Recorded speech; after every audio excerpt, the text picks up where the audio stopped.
भाजपा ने इस बार 400 पार का नारा दिया है और उत्तराखंड में भाजपा राज्य की 5 लोकसभा सीट पर अपनी जीत को लेकर आश्वस्त है, लेकिन कुछ सीटों पर मुकाबला त्रिकोणीय और दिलचस्प बनता जा रहा है। आज हम बात करेंगे टिहरी लोकसभा सीट की, जहां राजनीति के दो दिग्गजों के बीच एक युवा अपनी पहचान स्थापित करने का भरपूर प्रयास कर रहा है। उत्तराखंड में इसी 19 अप्रैल को मतदान होने हैं।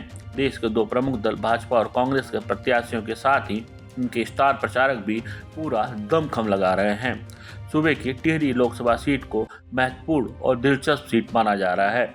ऐसा इसलिए कि इस सीट पर राजशाही परिवार का शुरू से ही दबदबा रहा है। निवर्तमान सांसद माला राज्यलक्ष्मी शाह भी इसी परिवार से हैं। चुनाव में जीत हासिल करने के लिए भाजपा की विकासशील नीतियों का हवाला दिया जा रहा है।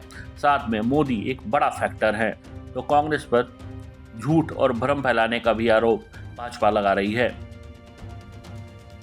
आज के दिन में उनको ये बोलना बड़ा अजीब सा बात है। अगर वो सोचते हैं कि आज भी राजशाही है तो इसमें मेरा क्या फॉल्ट है।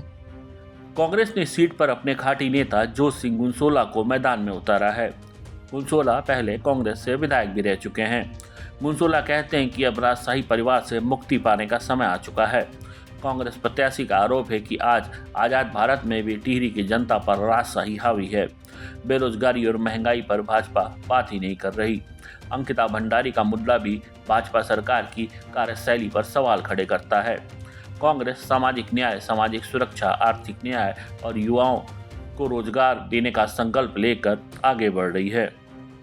बदलाव का बहुत अच्छा वातावरण जिसको कहते हैं कि वो बना हुआ है, और खासकर टिहरी संसदीय क्षेत्र में तो राजशाही के खिलाफ जो है लोगों की पुरानी यादें ताज़ा हो रही है ना। उन शहादतों को नमन करते हैं, चाहे वो तिलाड़ी के शहीद हों, चाहे सिरदेव सुमन की शहादत हो, चाहे आपका मोलू भंडारी और नागेंद्र सकलानी की शहादत हो, उनको नमन करते हैं। देखिए, जनता का स्नेह मिल रहा है, अपार स्नेह मिल रहा है, तो मैं समझता हूँ कि कुछ न कुछ तो सभी चीज़ों का, आपका, हमारा, सबका सहयोग जो है इसमें काम कर रहा है।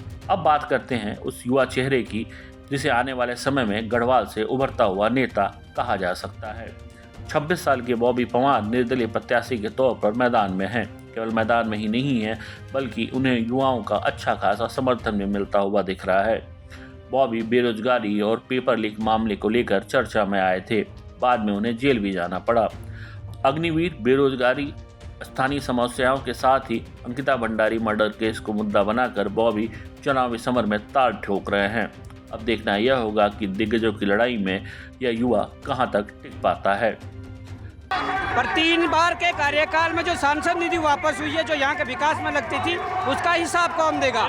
हम चाहते हैं कि ये निष्क्रियता जो है वो अब आराम करिए, क्योंकि आपने 3 बार का कार्यकाल कर लिया। अब हमें मौका दीजिए, युवाओं को मौका दीजिए। बहरहाल जोर आजमाइश का दौर जारी है।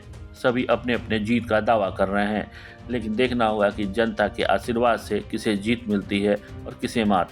इसके लिए हमें 4 जून का इंतजार करना होगा, जब परिणाम घोषित होंगे। नवोदय टाइम्स के लिए देहरादून से मयंक राय की रिपोर्ट।